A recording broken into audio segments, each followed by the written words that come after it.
The charge producers are used to generate charges by contact.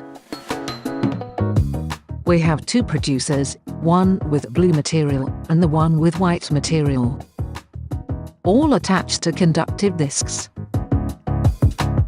If the dark and white surfaces are rubbed together, the white surface acquires a positive charge, and the blue surface acquires a negative charge. They also have conductive knobs at the end of the wand.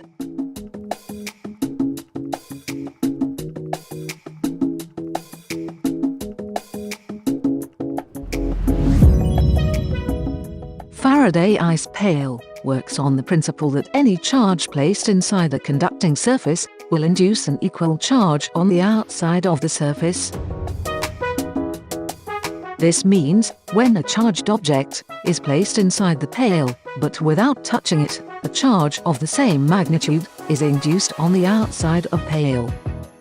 The electrometer connected between the pail and the shield will detect a potential difference. The greater the charge, the greater the potential difference.